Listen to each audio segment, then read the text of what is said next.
ಅದೇನಿಲ್ಲ, ಅವ್ರ ಪಾತ್ರ ಅದಿತ್ತು ಅಷ್ಟೇನೆ. ಆ ಪಾತ್ರಕ್ಕೆ ಅವ್ರ ಹೆಸರು ಬರ್ದಿತ್ತು. ಇದಕ್ಕೆಲ್ಲ ನಾವು ಏನಂತೀವಿ ಅಂದ್ರೆ ನಿಮಿತ್ತ ಸುಮ್ಮನೆ ಆಗ್ಬೋದು ಅಷ್ಟೇ, ಇವ್ರು ಹೇಳ್ಬೋದು ಅವ್ರು ದಾನೆ ದಾನೆ ಪೆಲಿಕಾಯ ಕಾನೆ ವಾಲ್ಯಕ್ಕೆ ನಾಮ ಅನ್ನಂಗೆ ಆ ಪಾತ್ರಕ್ಕೆ ಇವ್ರುಗಳು ಮಾಡಿದ್ರೆ ಚಂದ ಅಂತ ಇದೆ. ಅವ್ರಗಳಿಗೆ ಅದು ಹೋಗುತ್ತೆ. ಅದು ಹೆಂಗಾರು ಬೈ ಹುಕ್ಕೋ ಬೈ ಕ್ರುಕ್. ಇದು ನಾನು ತುಂಬಾ ನೋಡಿದ್ದೀನಿ ಲೈಫಲ್ಲಿ. ಯಾರೋ ಯಾವಾಗಲೂ ಯಾರಿಗೋ ಮಾಡ್ತೀನಿ ಅನ್ನೋ ಸಬ್ಜೆಕ್ಟ್ಗಳು ಎಲ್ಲೋ ಸುತ್ತಿ ಬೆಳೆಸಿ 2-3 ವರ್ಷ ಆದ್ಮೇಲೆ ನಮ್ಮ ಹತ್ರನೇ ಬಂದಿರೋದು. ಸೊ ಆ ಥರ ಇಲ್ಲೆಲ್ಲ ನಿಮಿತ್ತನ ಯಾರು ಹೇಳಂಗಿಲ್ಲ. ಆ ಪಾತ್ರಕ್ಕೆ ನಿಮ್ಮ ಹೆಸರಿತ್ತು, ನೀವು ಬಂದು ಅಷ್ಟೇ, ನೀನಿಲ್ಲ ಅದರಲ್ಲಿ. ಸೊ ಆ ಥರ. ಆದರೆ ಪ್ರತಿ ಸಿನಿಮಾದಲ್ಲೂ ನನಗೊಂದು ಇದು ನಡೀತಾ ಇರುತ್ತೆ.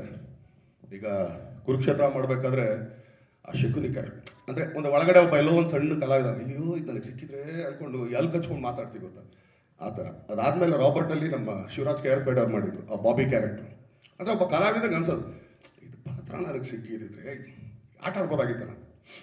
ಈ ಸಿನಿಮಾದಲ್ಲಿ ನಿಜವಾಗ್ಲೂ ಹೊಟ್ಟೆ ಉರಿ ಪಡ್ಕೊಂಡು ಅವ್ರು ಮಾಡ್ಬೇಕಾರಲ್ಲ ಸುಮ್ಮನೆ ಕೂತ್ಕೊಂಡು ಅಯ್ಯಯ್ಯೋ ಅಯ್ಯಯ್ಯೋ ಅಂತ ಈಚಕ್ಕೋತಾ ಇದ್ದು ಬಿರೋದರ್ ಸರ್ ಕ್ಯಾರೆಕ್ಟರ್ ನೋಡಿ ಪಕ್ಕದಲ್ಲೇ ಇರ್ತಾ ಇದೆ. ಆದರೂ ಹೊಟ್ಟೆ ಎಲ್ಲ ಉರ್ಕೋತಾ ಇದೆ, ಇದು ನನಗೆ ಸಿಕ್ಕಿದ್ರೆ ಅಂತ. ಯಾಕಂದ್ರೆ ಅಷ್ಟು ಒಳ್ಳೆ ಪಾತ್ರ. ಹೇಳ್ತಾ ಹೋದ್ರೆ ತುಂಬಾನೇ ಇದೆ. ಯಾಕಂದ್ರೆ ಈ ಸಿನಿಮಾ ನೀವುಗಳು ನೋಡಿ ಆಮೇಲೆ ನೀವು ಕೇಳೋ ಪ್ರಶ್ನೆಗೆ ಮಾತಾಡೋಕೆ ತುಂಬಾ ಚೆನ್ನಾಗಿರುತ್ತೆ. ಯಾಕಂದ್ರೆ ಅದೊಂದು ಎಕ್ಸ್ಪೀರಿಯನ್ಸ್ ಅಂತ ಹೇಳ್ಬೋದು. ಈಗ ಶ್ರುತಿಮಾ ಹೇಳಿದ್ರು,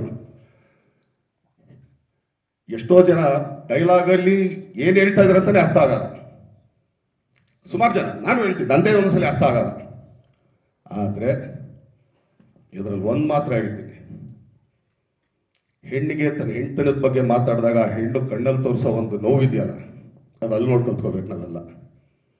ಬರೀ ಕಣ್ಣಲ್ಲಿ ಒಂದಿಷ್ಟು ಮಾಡಿದರೆ ಎಂಥವ್ರಿಗಾದ್ರೂ ಥೂ ಥೂ ಥೂ ಥೂ ಅನಿಸ್ಬಿಡುತ್ತೆ. ಆ ಥರ ಕಲಾವಿದರು ನಮ್ಮ ಸಿನಿಮಾದಲ್ಲಿ ಇದ್ದಾರೆ ಅನ್ನೋದೇ ನಮಗೆ ಕೊಡು. ಈಗ ರೋಹಿತ್ ಆಗ್ಬೋದು, ನ್ಯಾಷನಲ್ ಅವಾರ್ಡ್ ವಿನ್ನರು. ಆತ ಅವ್ನಿಗೆ ಆ್ಯಕ್ಚುಲಿ ಒಂದ್ಸಲಿ ಕೇಳ್ಬೇಡ ಸರ್, ಒಂದ್ಸಲಿ ಅವಾರ್ಡ್ ತಂದು ಕೊಡಿ ಸರ್, ನೋಡ್ಬೇಕು ಹೆಂಗಿರುತ್ತೆ ಅವಾರ್ಡ್ ಅಂತೇಳಿ. ಯಾಕಂದ್ರೆ ಬರೀ ಸ್ಟೇಟ್ ಅವಾರ್ಡ್ ಒಳಗೆ ಇರೋದು, ನಾನು ನ್ಯಾಷನಲ್ಗೆಲ್ಲ ಹೋಗೋದೇ ಇಲ್ಲ.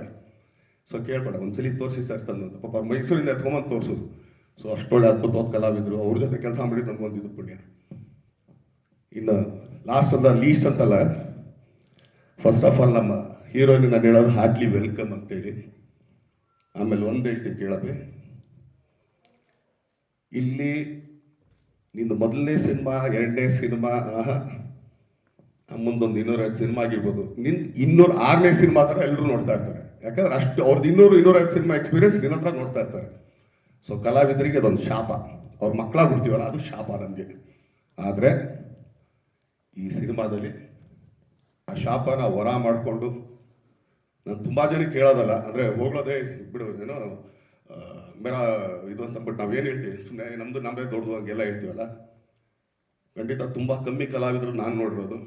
ಅಂದರೆ ಒಂದು ಇದೇ ಫೀಲ್ಡಿಗೆ ಬರ್ತೀನಿ, ಯಾಕಂದರೆ ಕೋಟಿ ನಿರ್ಮಾಪಕರು ರಾಮು ಅಂತ ಮಗಳಾಗಿ ಕನಸಿರಾಣಿ ಏನು ಹೆಸರು ಕೊಡೋದು, ಒಂದು ಮಾಸ್ ಅಂತ ಏನು ನಮ್ಗೆ ಅವಾಗ ಅನ್ನಿಸ್ತು, ಮಲಾಶ್ರೀ ಮ್ಯಾಮ್ ಅವ್ರ ಮಗಳಾಗಿ. ಬಟ್ ಇಷ್ಟೊಂದು ಸೀರಿಯಸ್ ಆಗಿ ತಗೊಂಡು ಒನ್ ಟೇಕ್ ಆರ್ಟಿಸ್ಟ್ ನಾನು ನೋಡಿದ್ದು. ಅವ್ರು ಪ್ರಿಪೇರ್ ಮಾಡ್ಕೋತಿದ್ರು, ಮನೇಲಿ ಏನು ಮಾಡ್ತಿದ್ರು, ದಟ್ಸ್ ನನ್ ಆಫ್ ಆ ಬಿಸ್ನೆಸ್. ಬಟ್ ಸ್ಪಾಟಿಗೆ ಬಂದು ಬೇರೆ ಕಲಾವಿದ್ರಿಗೆ ಕಾಯಿಸ್ತೇನೆ,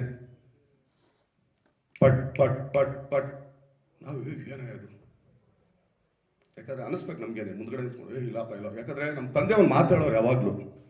ಒಂದ್ಸಲಿ ಹೈಲೈಟ್ಸಿಗೆ ನಾವು ಯಾವುದೋ ಶೂಟಿಂಗ್ ನಮ್ಮ ತಾಯಿ ಜೊತೆ, ನಮ್ಮ ತಂದೆ ಜೊತೆ ಬಂದಾಗ, ಇದು ಏನೋ ಅವಾಗ ಯಾವುದೋ ಅದು ರಾಣಿ ಮಹಾರಾಣಿ ಯಾವುದೋ ಸಿನಿಮಾ ಮಾಡ್ತಿದ್ರು ಮಾಲೇಶ್ವರು. ಸೊ ಪರಿಚಯ ಮಾಡ್ಸೋರೆಲ್ಲ ಆಯಿತು.